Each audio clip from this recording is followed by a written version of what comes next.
খরচ হবে?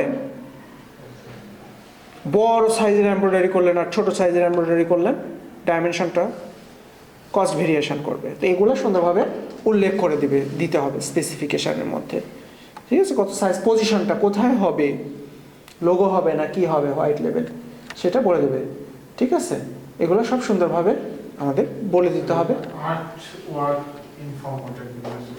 Art work মানে ওইটাকে আর্ট ওয়ার্ক বলে। প্রিন্ট এমব্রয়ডারিটা কেমন ধরনের প্রিন্ট, আর্ট ওয়ার্কটা কেমন হবে, মানে লোগো হবে জাস্ট খালি, হ্যাঁ হোয়াইট প্রিন্ট হবে, লেভেলে ইঙ্ক টেকনিক কি হবে, প্লাস্টিক সফট হার্ড, মানে ওই যে মেটালিক প্রিন্ট, ডিসচার্জ প্রিন্ট, এগুলো আমরা কোন ধরনের প্রিন্ট অ্যাপ্লাই হবে এখানে, হ্যাঁ pigment print, rubber print, semi rubber print, কোন ধরনের প্রিন্ট আমরা নিতে চাচ্ছি, ঠিক আছে?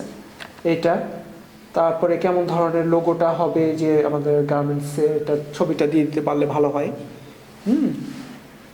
ফ্রন্টে হবে সামার 13, এখানে একটা কম্পিউটার হ্যাকাথন, ব্যাকে হবে হচ্ছে ইন্টার্নস আর হচ্ছে কোম্পানির হয়তো ওয়েবসাইটের ঠিকানাটা দেওয়া, এটা এরকম হবে, ঠিক আছে? এটা আরও পরিষ্কারভাবে বললে এরকম ধরনের হতে পারে। হ্যাঁ, ফ্রন্ট সাইডে হবে হচ্ছে যে এরকম প্রিন্ট, এটা এইখানে বি লেখা থাকবে, এটা ফ্রন্ট সাইডে, সি এস্টাবলিশ 1991, এটা ব্যাক সাইডে থাকবে হ্যাঁ বিএলস রেসিং বি স্টেবল এস্টাবলিশ 1991, এটা থাকবে। বোঝা যাচ্ছে না? তাহলে এটা ফ্যাক্টরিতে দিলে ওরা বুঝতে পারবে না, পরিষ্কারভাবে বুঝবে, তাই না? আর কোন কালার কোন স্টাইলে প্রিন্টিং সেটা তো আগেই বলে নিছি আমরা, ঠিক আছে? তাহলে এইভাবে আমরা কোনটা ফেব্রিকেশনটা দিয়ে দিচ্ছে আর কি, ফেব্রিকেশনটা দিলে সুবিধা হয়। সব ফেব্রিকে সব প্রিন্ট হয় না,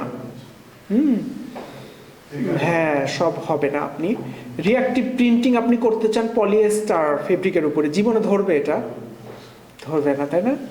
ডিসচার্জ দিয়ে করতে হবে ওই রকম আর কি, ওই জন্য ফেব্রিকেশনটা দিয়ে দেয়। ডাইমেনশন দিয়ে দিচ্ছি 4.5 ইঞ্চি 4.5 ইঞ্চি, কতটুকু হবে প্রিন্টের ডাইমেনশনটা, উপরেরটা হচ্ছে 10 ইঞ্চি ইন্টু 10 ইঞ্চি, মার্কটা দিয়ে দিছে। তো এইভাবে